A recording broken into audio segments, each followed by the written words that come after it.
Perjuangan melawan sebuah sistem yang betul-betul menindas harkat dan martabat jati diri dari bangsa kita, bangsa Papua. Saudara-saudara sekalian,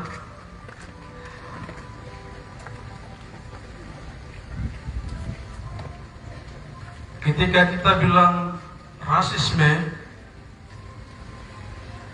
kita harus ingat bahwa rasisme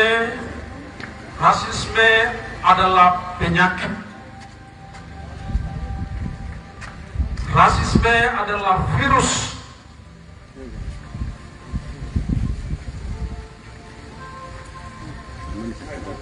Rasisme pertama kali ditularkan oleh orang-orang yang merasa diri superior, merasa bahwa ras lain lebih rendah daripada rasnya, merasa bahwa ras yang lain lebih primitif, terbelakang dari yang lainnya. Dan ingat rakyat Papua, kawan-kawan mahasiswa yang hadir hari ini, karena rasisme itu adalah virus, rasisme itu adalah sakit, bahkan pasiennya sangat susah untuk mendeteksi sakit yang disebut dengan rasisme. Rasisme didukung oleh ilmuwan, pertama kali di Eropa, di Amerika, dibenarkan oleh ilmuwan. Orang-orang ilmuwan menyatakan bahwa secara biologis orang kulit putih jauh lebih terhormat, jauh lebih cerdas daripada orang-orang kulit hitam, daripada ras-ras yang lain.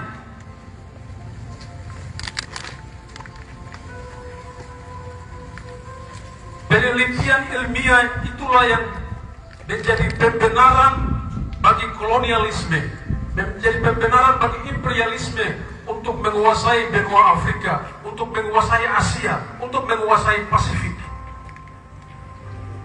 Karena secara genealogi, secara biologi, mereka merasa bahwa mereka adalah orang-orang yang lebih cerdas daripada ras yang lain.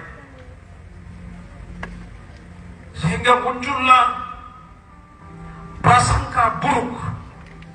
prasangka buruk terhadap bangsa lain, ras lain, bahwa bangsa dan ras yang lain adalah orang-orang yang terbelakang, primitif, orang-orang yang kelas bawah, orang-orang kelas 2, yang harus ditundukkan, yang harus dijajah, yang harus dikuasai, yang harus dibangun, yang harus dieksploitasi, yang harus menjadikan mereka sebagai budak.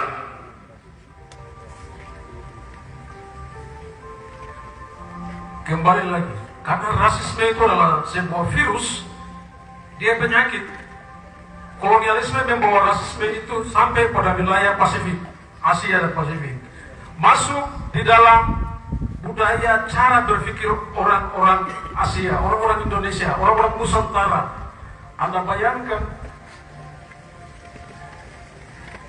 350 tahun lebih budaya rasis itu betul-betul tertanam di dalam beberapa generasi dan yang panjang di dalam generasi orang-orang Asia maupun Pasifik akibat dari kolonialisme. Dan karena dia virus, rasisme itu dari pelaku ditularkan kepada korban. Korban itu adalah orang-orang yang terjajah. Ketika Indonesia merdeka, Indonesia berhasil mengusir kolonialisme keluar, tetapi dia tidak berhasil mengeluarkan rasisme yang ditanamkan oleh budaya Eropa terhadap orang-orang Nusantara. Karena dia virus tadi. Karena dia virus, dia menjadi budaya orang-orang Indonesia. Menjadi inlander, orang-orang yang terjajah merasa bahwa mereka adalah orang-orang yang rendah harkat dan martabatnya.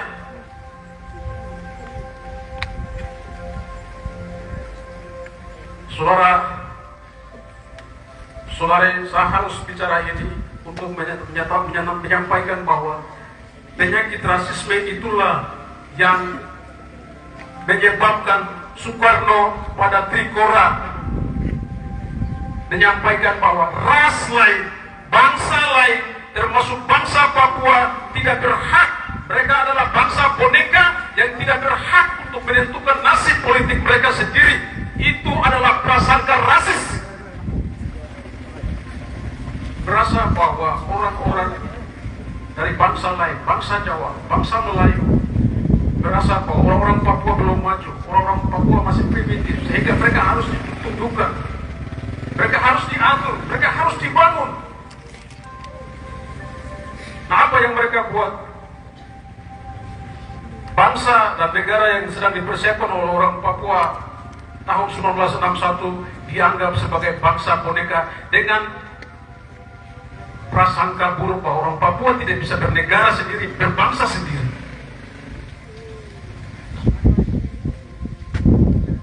Kawan-kawan mahasiswa harus belajar ini.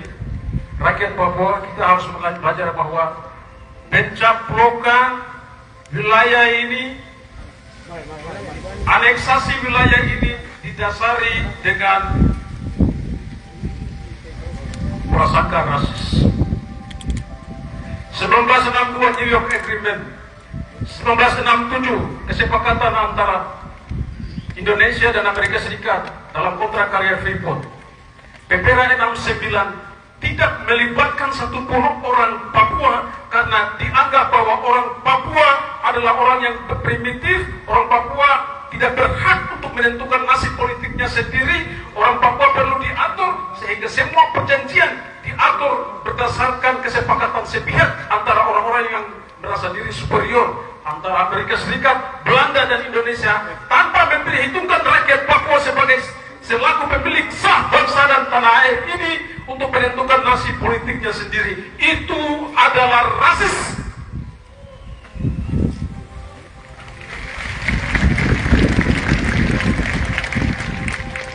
Ingat bahwa penyakit ini tidak sembuh di abad yang sudah maju, di mana ilmuwan sudah membuktikan bahwa secara genealogis, secara biologis, secara sosial, rasisme yang disampaikan oleh peneliti-peneliti Amerika Serikat, oleh Jerman, Eropa, bahwa ras lain itu ras yang lebih rendah, sudah dibantah, sudah dipatahkan bahwa semua ras memiliki potensi yang sama, memiliki ukuran otak yang sama untuk maju, untuk cerdas, untuk memimpin dirinya sendiri.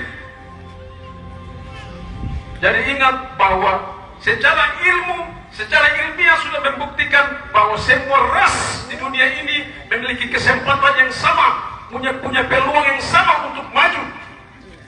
Sama dengan bangsa Papua, kita punya hak untuk berdiri menentukan nasib kita sendiri, mengatur diri kita sendiri.